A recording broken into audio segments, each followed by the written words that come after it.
Ça fait maintenant 5 ans que je suis sophrologue, plus que je suis photographe. Mais du coup, en tant que thérapeute sur toutes ces années, j'ai appris beaucoup de choses au sujet du bien-être. Je pense que c'est en étant thérapeute que j'ai appris le plus au sujet du bien-être parce que j'ai pu voir le bien-être, ce que c'était chez plein de personnes différentes, c'est-à-dire chez mes clients. Aujourd'hui, j'avais donc envie de vous partager un petit peu ce que moi je retiens du bien-être et ce que je vois au quotidien chez mes clients pour que vous puissiez réfléchir à vous. Qu'est-ce que c'est le bien-être pour vous? Bonjour à tous, je m'appelle Laure, je suis sophrologue et photographe et j'aide tous les entrepreneurs à mieux gérer le stress, à éviter le burn-out et à améliorer l'image de soi avec 2 outils thérapeutiques, la sophrologie et le portrait photographique. La première chose que j'ai apprise et qui est importante pour moi, c'est le bien-être. C'est différent pour chacun d'entre nous. Il n'y a pas une seule manière d'être heureux, il n'y a pas une seule manière de vivre, il n'y a pas une seule manière d'être bien et de se sentir bien. Donc vraiment, pour moi, c'est hyper important de se détacher parfois de ce qu'on peut lire sur les réseaux sociaux, de ce qu'il faut faire absolument. Si on veut être heureux, il faut dormir 8 heures par nuit, il faut couper les écrans tout le temps avant d'aller dormir. Et le matin, il faut se lever à 5 heures, il faut méditer, il faut ceci, il faut cela. Il faut rien en fait. Rien du tout. Et je dis ça parce que parfois, pas tout le temps, mais parfois, il y a sur les réseaux sociaux certains discours qui sont un peu culpabilisants par rapport au fait de faire certaines choses. Je m'explique, je vais donner un exemple parce que là, c'est pas très clair. Je prends un exemple qui pour moi est très parlant, c'est il ne faut pas dormir avec des écrans ou regarder son téléphone avant de dormir.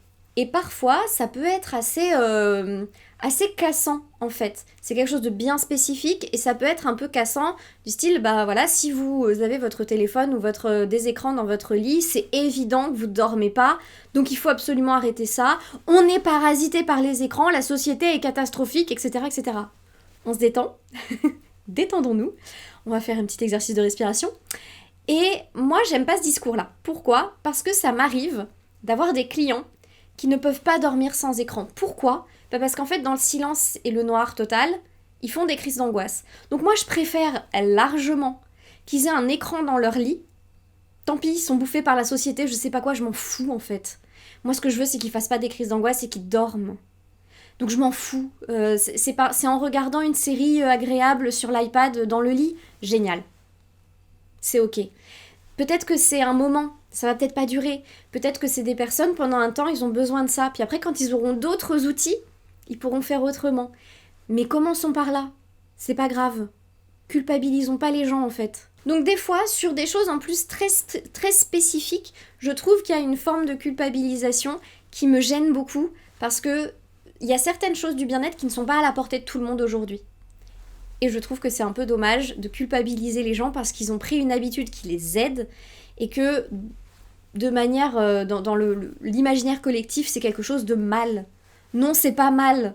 Vous faites rien de mal si vous avez votre iPad dans votre lit. Vous faites rien de mal, vous faites de mal à personne. Ça vous aide sur un instant T, super. Vous avez besoin peut-être d'autres outils, mais en attendant d'avoir ces autres outils, ça c'est bien. C'est pas grave. Prenez le premier truc qui vient. Par contre, ça vous empêche pas d'aller chercher d'autres outils par la suite. Mais je veux pas que... Enfin, je trouve dommage que parfois, le bien-être, ça soit culpabiliser les gens sur ce qu'ils font parce qu'ils en ont besoin. Non. Vous en avez besoin là, à un instant T, faites-le. Si vous avez conscience que c'est pas forcément le mieux, essayez de voir chez des thérapeutes, chez d'autres choses, d'autres méthodes, d'autres outils qui peuvent vous servir. Mais le bien-être, c'est différent pour chacun, donc prenez ce qui résonne avec vous. La deuxième chose que j'ai apprise, et là c'est en étant thérapeute et en gravitant du coup dans le milieu du bien-être, c'est que le bien-être, ça n'est pas toujours ce que la société et les réseaux sociaux veulent nous faire croire que c'est. Par exemple, je prends très souvent l'exemple de la méditation, mais c'est maintenant, et j'en parlais la semaine dernière, mais c'est maintenant de manière très globale, imaginée comme une méthode un peu magique, la méditation de pleine conscience, pour pouvoir atteindre la sérénité, pour pouvoir atteindre ceci, cela. C'est extrêmement difficile, la méditation. C'est pas pour rien qu'il y a des gens qui dédient leur vie entière à faire ça. Aussi, c'est pas si accessible à tout le monde que ça. La méditation, c'est pas juste s'asseoir dans le silence, réfléchir un petit peu et puis repartir en étant merveilleux. Non, en fait, il y a des gens chez qui ça génère des angoisses. Moi, par exemple, je ne médite jamais. J'ai essayé, hein, vraiment.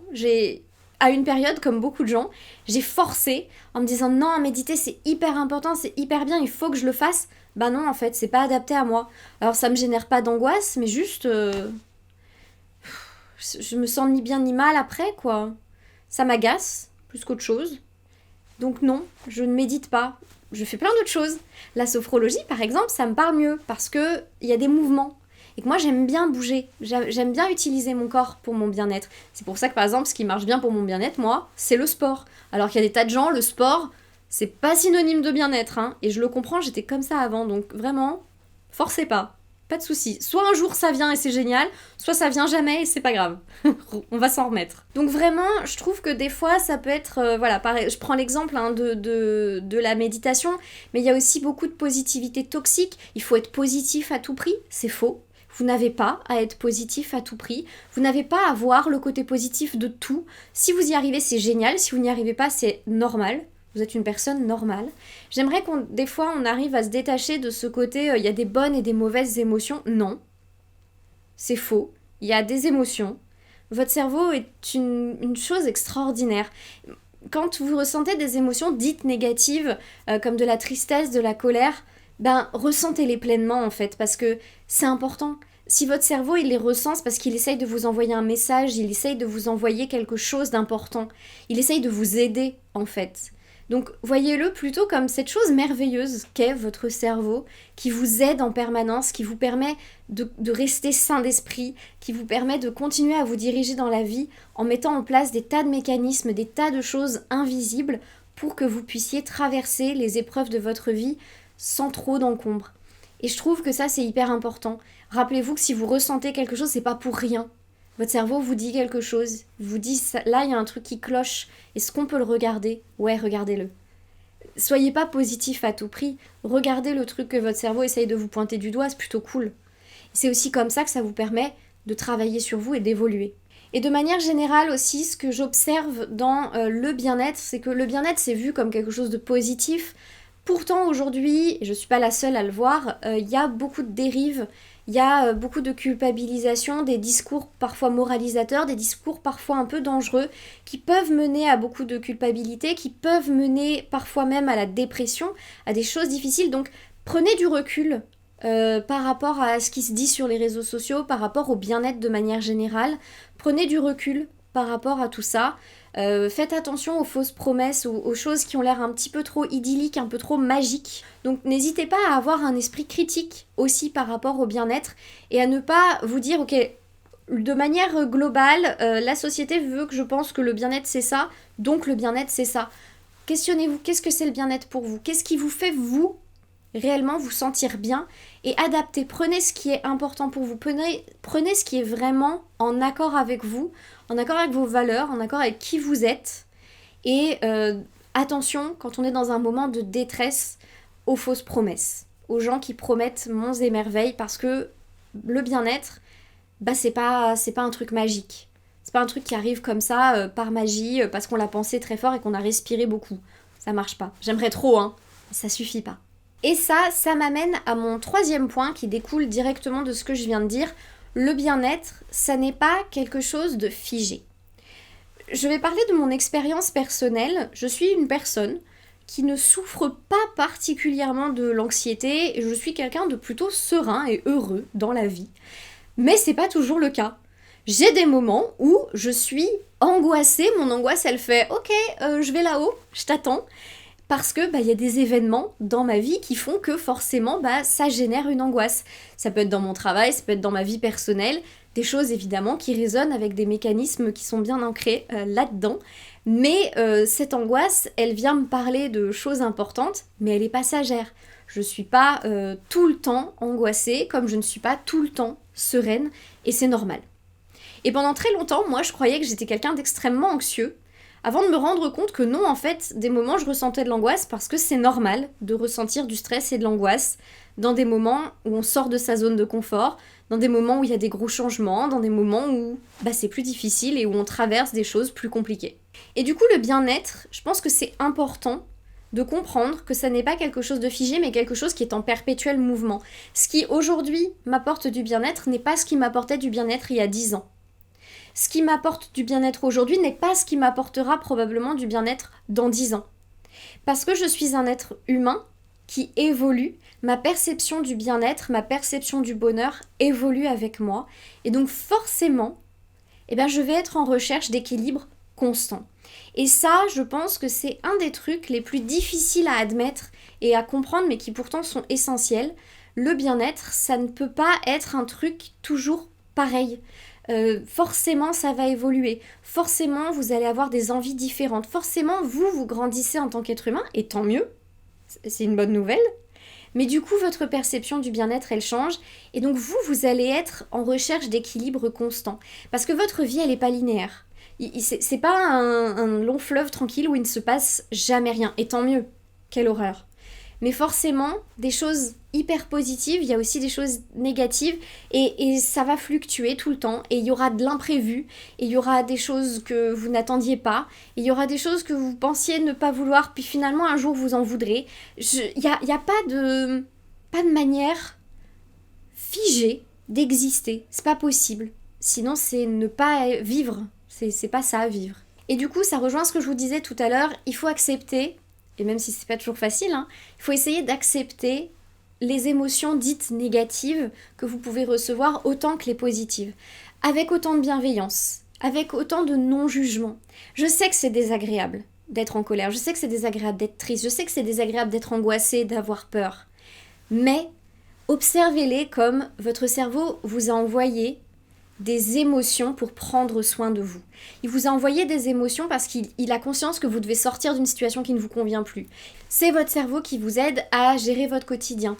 Il le fait parce qu'il vous aime en fait, parce qu'il veut votre bien, parce qu'il veut vous sortir d'une situation. Il est en train de vous dire, là ça ne va pas, il faut sortir de cette situation, il faut s'éloigner de ce truc qui ne va pas, il faut changer notre paradigme parce que manifestement ça ne nous correspond plus. Donc, salut, je t'envoie une émotion négative parce que j'essaye de te faire comprendre un message, parce que je t'aime, je veux ton bien, je veux prendre soin de toi. Donc je t'envoie cette image-là pour que tu sortes de ce moment négatif. Donc passer par ces émotions négatives, je vais plutôt parler d'émotions désagréables. Passer par ces émotions désagréables, c'est essentiel pour avoir une meilleure situation par la suite. Imaginez que vous êtes une machine à laver. Ok, partons là-dessus. Imaginez que vous êtes une machine à laver. Si vous passez pas par l'essorage, vous aurez pas un linge qui sèche plus vite. L'essorage, c'est pas le moment agréable. Ça fait du bruit, la machine, des fois, elle tape un peu sur le sol ou contre le mur. Ça fait plein de... C'est fort. Non, c'est pas génial, l'essorage. Puis le linge dedans, il doit pas être super bien. Franchement. Donc l'essorage, pas une étape confort, mais sans l'essorage, en fait, vous allez ressortir du linge qu'il va falloir essorer vous-même, qui va être compliqué à faire sécher, qui va mettre de l'eau partout dans votre maison. Alors que s'il y a l'essorage, vous ressortez le linge, vous l'étendez, quelques heures plus tard, c'est sec, et c'est bon, vous avez gagné quelque chose de positif. Vous avez du linge propre. Donc vraiment, n'oubliez pas que vous devez passer par ces émotions, que c'est normal, vous ne pouvez pas être heureux, serein et joyeux H24. Ça ne s'appelle pas vivre, ou alors pas dans la réalité, et c'est pas forcément sain, mais forcément, il y a des moments où c'est beaucoup plus dur, c'est normal, c'est positif en fait, parce que ça vous permet d'évoluer et de devenir des nouvelles personnes, et du coup votre perception du bien-être, elle va varier avec ça, elle va évoluer avec ça, et c'est une bonne nouvelle. Vous êtes en train d'évoluer en tant qu'être humain, vous ne restez pas figé, c'est bien. c'est exactement ce que vous devez faire. Voilà, on arrive tout doucement vers la fin de cette vidéo. J'espère que ça vous a plu, j'espère que ça vous a un petit peu parlé, que ça vous a appris peut-être quelque chose aussi, ou en tout cas une autre manière de voir le bien-être. N'hésitez surtout pas à me dire en commentaire, vous, c'est quoi le bien-être pour vous? J'adore en fait faire ce genre de vidéo parce que j'aime bien avoir vos retours sur ce genre de discours. Qu'est-ce que vous percevez du bien-être? Comment vous percevez vos émotions dites négatives, désagréables? Qu'est-ce que vous faites pour vous sentir mieux dans ces moments-là, pour réfléchir aux messages que vous êtes en train de recevoir? Donc n'hésitez surtout pas à vous abonner, à liker cette vidéo, à me mettre un commentaire. Vous pouvez aussi, dans la barre d'infos, télécharger le cadeau que je vous ai préparé, qui est un challenge 3 jours. Donc il y a 3 vidéos, un exercice de sophrologie par jour, pour vous aider à lâcher la peur de manquer d'argent et retrouver de la sérénité dans votre business. Ce sont des vidéos que j'anime pour que vous fassiez les exercices en même temps, contrairement aux vidéos que je propose ici où juste j'explique des consignes. Là vraiment, je donne l'exercice en même temps, donc profitez-en. Et le but, c'est vraiment de vous apporter de l'épanouissement dans votre business. Et moi, il ne me reste plus qu'à vous souhaiter une excellente semaine et je vous dis à jeudi prochain.